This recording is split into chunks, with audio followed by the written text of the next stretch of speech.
That's the general progression. That's the first step, is saying I'm not going to watch it anymore, but you're still like 3 or 4 episodes before you actually stop watching. You got to start it off early, you know? Just turn it off if you don't like it, right?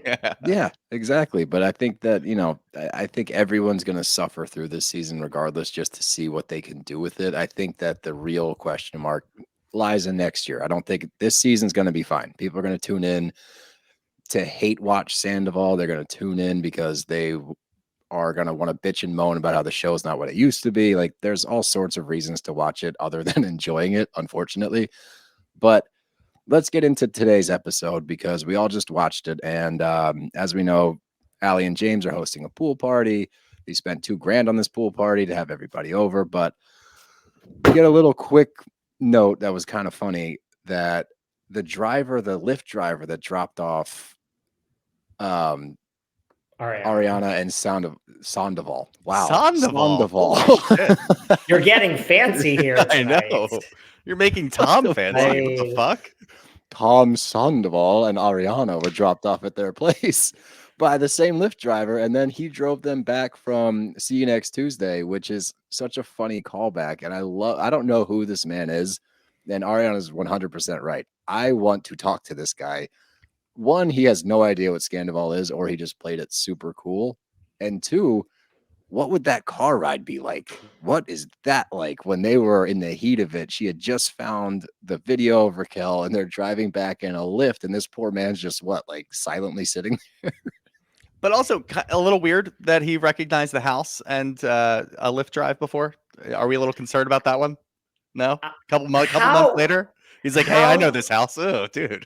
How? Like, how is that possible? I don't understand it. In LA, where I'm sure he's driving a lot and he probably does, 10 to 15 trips a day. Maybe he works like 6 days. Like, that is a lot of trips to remember one's. I guess it's not every day that you have a couple in your backseat yelling at each other. But at the same time, a little weird.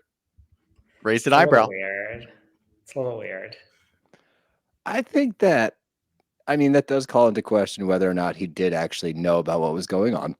Yes. But I also think that if it reached the level that it could have reached in the back of that Lyft because of what she just found, and she was stating facts, if she was walking through what actually happened, like, I picked up your phone and it's this video of Raquel playing with herself and you're jerking off in the corner of it, like, you'd remember that. You'd definitely remember that conversation. All right, fair point. Yeah. I'm just looking out for the safety of everybody, Yeah, I mean, it's a little strange. It's a little strange, but with this audience, somebody is going to find this guy. I'm not going to. I don't know if you guys are going to, but somebody, these super sleuths, they're going to find this guy. One of our listeners will find them. Yeah, 100%. Without a doubt. Yeah.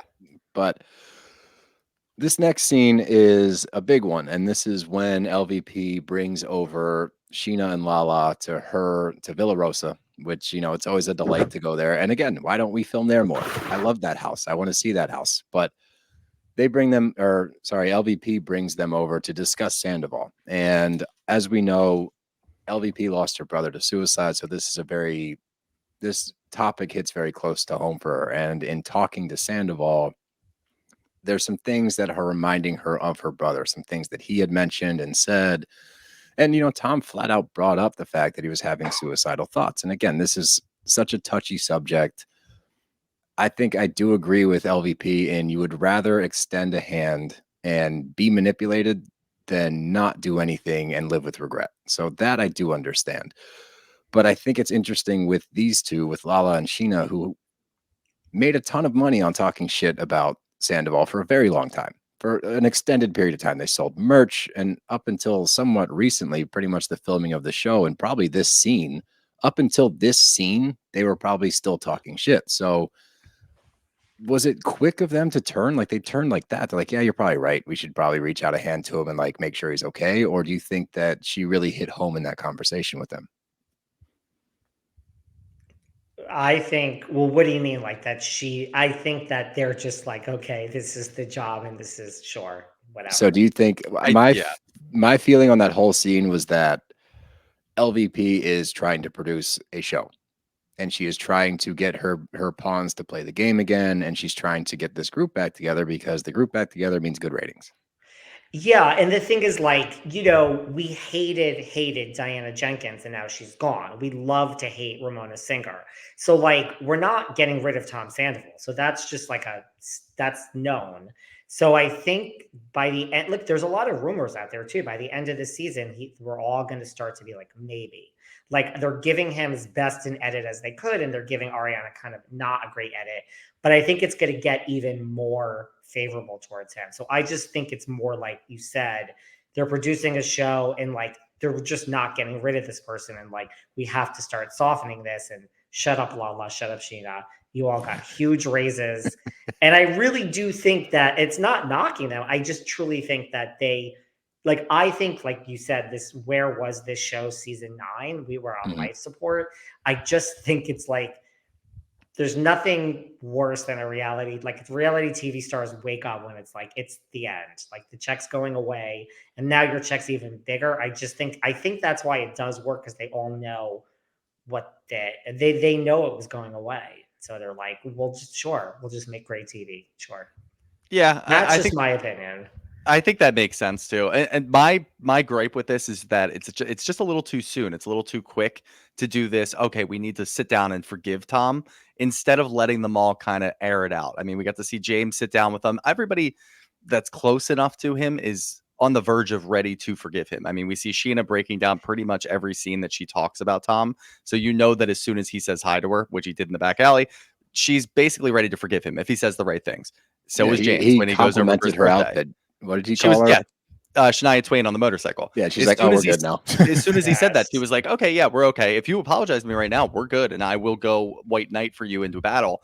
And she's not, I mean, he's not doing himself any favors. But I don't think we're getting enough. And maybe this is LVP producing the show, because she realizes nobody is going to film with him if he continues doing this. So I need to kind of force this and say, look, he's in a really dark time right now. I see some parallels, and maybe she does, maybe she doesn't. But I see these parallels going on right now. Maybe give him a little bit of grace and sit down and talk to him and see if he'll, apologize for everything that's going on. And you guys can try to move forward. Obviously, she can't have that conversation with Ariana, but she can do it with Lala. She can do it with Scheana. She can do it with James later. She can do whatever she wants. And I think that is LVP trying to produce the show to get Sandoval back in the crew, because this show doesn't work with, Tom and fucking Billy Lee going and doing cold plunges all the time. Like, what are we supposed to do with that? I can't sink my teeth into any of that, because there's no drama involved with that. So let's get them back in the group, and we'll see how the relationships mend or break more or whatever they might happen. But until we get him back, there's nothing to be said for it. Yeah. But I think that I would be open to that. Like, all of this shit makes sense to me. This is what's so frustrating right now. And it's because of what's happening today, like what we're seeing in social media and in actual popular culture media, like on fucking TV and the Times, all of this. That's what's frustrating, is I can understand everything she's saying. Like, hey, he didn't kill anybody. Like, can we give this dude some grace and move on? Like, we don't need to ruin his entire